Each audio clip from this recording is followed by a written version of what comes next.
Hello students, welcome to our channel Maruti mathematics. तो आज हम 3 जुलाई 2020 के करंट अफेयर्स और स्टैटिक जीके के क्वेश्चंस करने वाले हैं। तो चलिए हमारे पहले क्वेश्चन से शुरू करते हैं। तो हमारा पहला क्वेश्चन क्या है?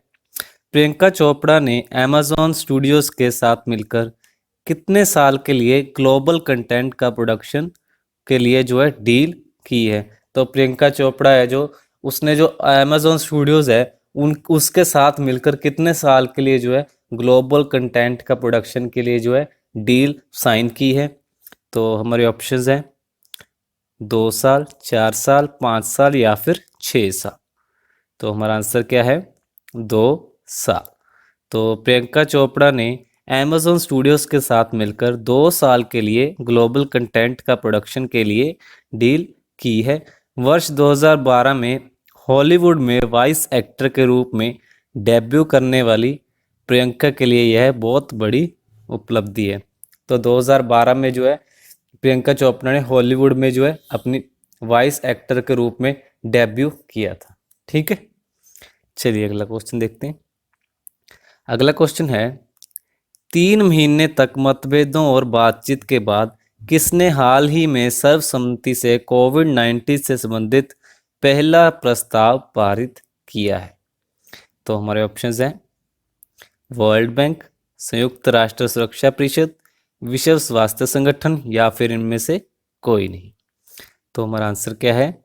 संयुक्त राष्ट्र सुरक्षा परिषद। तो संयुक्त राष्ट्र सुरक्षा परिषद ने 3 महीने तक मतभेदों और बातचीत के बाद हाल ही में सर्वसम्मति से कोविड-19 से संबंधित पहला प्रस्ताव पारित किया है, जिसमें विश्व भर में वैर भाव को तत्काल समाप्त करने की मांग की गई है। ठीक है, चलिए अगला क्वेश्चन देखते हैं। अगला क्वेश्चन है, संविधान संशोधन की मंजूरी मिलने के बाद राष्ट्रपति व्लादिमीर पुतिन किस वर्ष तक रूस के राष्ट्रपति रह सकते हैं? तो पहला क्वेश्चन क्या है कि व्लादिमीर पुतिन किस देश के राष्ट्रपति हैं? तो व्लादिमीर पुतिन रूस के राष्ट्रपति हैं। तो इसके क्वेश्चंस के ऑप्शंस क्या हैं? 2022, 2025, 2032 या फिर 2036। तो हमें ये बताना है कि जो व्लादिमीर पुतिन है वो रूस के किस वर्ष तक रूस के राष्ट्रपति रह सकते हैं?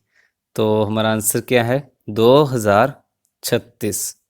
तो क्या कहते हैं, संविधान संशोधन की मंजूरी मिलने के बाद राष्ट्रपति व्लादिमीर पुतिन वर्ष 2036 तक रूस के राष्ट्रपति रह सकते हैं।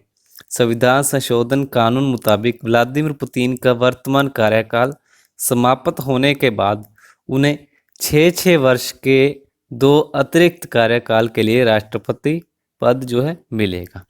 ठीक है, जब उनका कार्यकाल समाप्त हो जाएगा उसके बाद उनको 6 वर्ष के 2 अतिरिक्त कार्यकाल के लिए राष्ट्रपति पद मिलेगा। ठीक है, पहले 6 वर्ष के लिए, उसके बाद अगले 6 वर्ष के लिए, ऐसा 2 बारी उनको कार्यकाल मिलेगा। ठीक है, चलिए अगला क्वेश्चन देखते हैं। अगला क्वेश्चन है, वेस्टइंडीज की टीम के महान बल्लेबाज एवर्टन वीक्स का हाल ही में कितने वर्ष की उम्र में निधन हो गया है? ये 90s के प्लेयर थे, तो इनका हाल ही में निधन हो गया है। तो हमें ये बताना है कि कितने वर्ष की उम्र में इनका निधन हो गया है। तो हमारे ऑप्शन है 73 वर्ष, 88 वर्ष, 92 वर्ष या फिर 95 वर्ष। तो हमारा आंसर क्या है? 95 वर्ष। तो वेस्टइंडीज की टीम के महान बल्लेबाज एवर्टन वीक्स का हाल ही में 95 वर्ष की उम्र में निधन हो गया है। वे एवर्टन वीक्स कैरेबियाई टीम की दमदार टेस्ट बैट्समैन यूनिट का हिस्सा थे। उनके निधन पर कई वेस्टइंडीज खिलाड़ियों ने शोक व्यक्त किया है। तो ये बहुत बड़े टेस्ट टीम के बहुत ही दमदार बल्लेबाज थे। तो इनका हाल ही में 95 वर्ष की उम्र में निधन हो गया है। ठीक है, चलिए अगला क्वेश्चन देखते हैं। अगला क्वेश्चन है, investment fund tiger global management की रिपोर्ट के मुताबिक बैन किए गए किस ऐप की सेकेंडरी मार्केट में वैल्यूएशन 105 से 110 बिलियन डॉलर है? मतलब वो कौन सा ऐप है जिसकी जो मार्केट वैल्यू थी वो 105 से 110 बिलियन डॉलर है, मतलब उसकी कमाई थी 105 से लेकर 110 बिलियन डॉलर थी। तो हमें बताना है वो कौन सा ऐप था। तो हमारे ऑप्शंस हैं बिगो, लाइक, या फिर टिकटॉक, या फिर चिंगारी। तो हमारा आंसर क्या है? टिकटॉक। क्या कहते हैं? अमेरिका की न्यूयॉर्क के investment fund tiger global management की रिपोर्ट के मुताबिक बैन किए गए टिकटॉक ऐप की सेकेंडरी मार्केट में वैल्यूएशन 105 से 110 बिलियन डॉलर है, जबकि वर्ष 2018 में ऐप की वैल्यूएशन 75 अरब डॉलर थी। तो इससे ये पता चलता है कि इसका जो यूसेज था वो कितना ज़्यादा था। अभी जो मतलब 105 से लेके 110 बिलियन डॉलर तक इसकी जो कमाई थी, अभी बैन किए जाने के बाद ये सब कमाई उसकी जो बंद हो गई है। ठीक है, चलिए अगला क्वेश्चन देखते हैं। अगला क्वेश्चन है, इनमें से किस खिलाड़ी के नाम वनडे इंटरनेशनल में सबसे अधिक 62 बार मैन ऑफ द मैच बनने का रिकॉर्ड है? तो वह कौन सा खिलाड़ी जिसके नाम वनडे इंटरनेशनल में सबसे ज़्यादा बार जो है 62 बार जो है मैन ऑफ द मैच बनने का रिकॉर्ड है? तो हमारे ऑप्शंस हैं विराट कोहली, रोहित शर्मा, सचिन तेंदुलकर, या फिर वीरेंद्र सहवाग। तो हमारा आंसर क्या है? सचिन तेंदुलकर।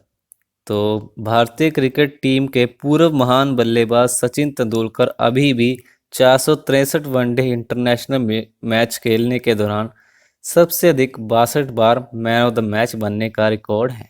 तो उनके पास अभी भी 62 बार मैन ऑफ द मैच बनने का रिकॉर्ड है। साथ ही 15 man of the match series भी उनके नाम है, जबकि जबकि अब तक 248 वनडे इंटरनेशनल मैच खेले हैं और वह 36 बार मैन ऑफ द मैच बने हैं। ठीक है, तो ये आपके स्टैटिक्स जीके के क्वेश्चन है, इनको भी साथ में याद रखना है। ठीक है, चलिए अगला क्वेश्चन देखते हैं। अगला क्वेश्चन है, अर्जेंटीना के लियोनेल मेसी के करियर में 700 गोल करने वाले विश्व के कौन से खिलाड़ी बन गए हैं? तो अर्जेंटीना के जो खिलाड़ी हैं लियोनेल मेसी, वो उनके जो 700 गोल करने का जो है उनका मतलब रिकॉर्ड कायम हो गया है। तो वो कौन से मतलब विश्व के खिलाड़ी बन गए हैं जिन्होंने 700 गोल किए हैं? तो हमारे ऑप्शंस हैं 5वें, 7वें, 9वें, या फिर 17वें। तो हमारा आंसर क्या है? 7वें। तो वो 7वें खिलाड़ी बन गए हैं जिन्होंने 700 गोल किए हैं अपने करियर में। तो अर्जेंटीना के लियोनेल मेसी के करियर में 700 गोल करने वाले विश्व के 7वें खिलाड़ी बन गए हैं। उन्होंने स्पेनिश ला लीग के मैच में बार्सिलोना की ओर से खेलते हुए पेनल्टी पर गोल करके यह रिकॉर्ड अपने नाम किया है, जबकि मेसी ने 862 मार्च में यह रिकॉर्ड और रोनाल्डो ने 974 मैच में यह रिकॉर्ड बनाया था। तो मेसी ने 862 मैचों में ये रिकॉर्ड बनाया है और रोनाल्डो ने ये जो है 974 मैच में ये रिकॉर्ड बनाया था। ठीक है, चलिए अगला क्वेश्चन देखते हैं। अगला क्वेश्चन है, शशांक मनोहर ने हाल ही में डैश के पहले स्वतंत्र चेयरमैन के पद से इस्तीफा दे दिया है। तो हमारे ऑप्शंस हैं बीसीसीआई, आईसीसी, पीसीबी, या फिर ऑस्ट्रेलियाई बोर्ड। तो हमारा आंसर क्या है? आईसीसी। तो क्या कहते हैं, शशांक मनोहर ने हाल ही में अंतर्राष्ट्रीय क्रिकेट परिषद यानी कि आईसीसी के पहले स्वतंत्र चेयरमैन के पद से इस्तीफा दे दिया है। उन्होंने वर्ष 2015 में यह पद संभाला था। शशांक मनोहर के इस्तीफे के बाद हांगकांग के इमरान ख्वाजा अंतिम चेयरमैन होंगे। तो उनके जो इस्तीफे के बाद है जो हांगकांग के इमरान ख्वाजा वो अंतिम चेयरमैन बनेंगे। ठीक है, चलिए अगला क्वेश्चन देखते हैं। अगला क्वेश्चन है, लद्दाख की गलवान घाटी में चल रहे तनाव के बीच किस देश ने भारत के समाचार पत्रों और वेबसाइटों पर रोक लगा दी है? तो हमारे ऑप्शंस हैं इराक, ईरान, चीन, या फिर पाकिस्तान। इसका आंसर तो आपको मालूम ही होगा, चलिए फिर भी हम देख लेते हैं। तो इसका आंसर क्या है? चीन, क्योंकि चीन के साथ अभी बहुत मतलब इंडिया का जो वो चल रहा है, लड़ाई चल रही है।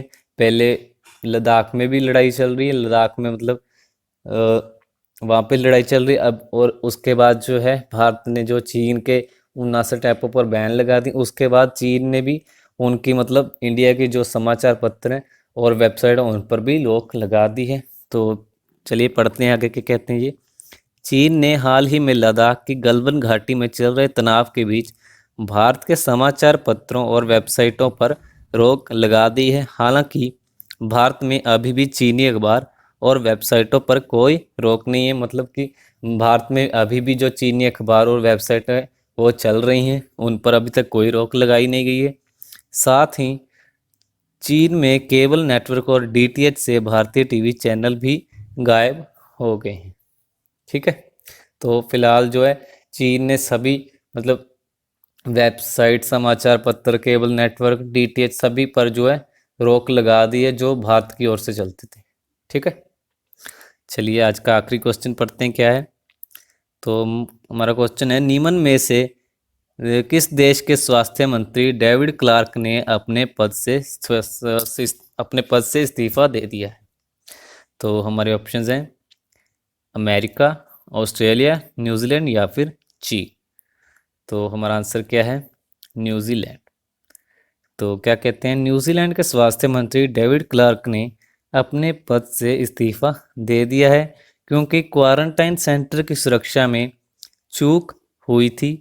एक रिपोर्ट के अनुसार डेविड क्लार्क ने कोरोना को लेकर सरकार की प्रतिक्रिया और लॉकडाउन नियमों के उल्लंघन करने पर आलोचनाओं के बाद इस्तीफा दिया है। तो कोरोना वायरस के चलते उन्होंने मतलब सही नियमों का पालन नहीं करवाया था, इसलिए जो उन्होंने अपने पद से इस्तीफा दे दिया है। ठीक है, तो ये थे हमारे आज के 3 जुलाई के करंट अफेयर्स और स्टैटिक जीके क्वेश्चंस। तो इनको ध्यान से पढ़ते रहिए और अच्छे से याद कीजिए। ठीक है, तो चलिए मिलते हैं हमारी अगली वीडियो के साथ। Thank you.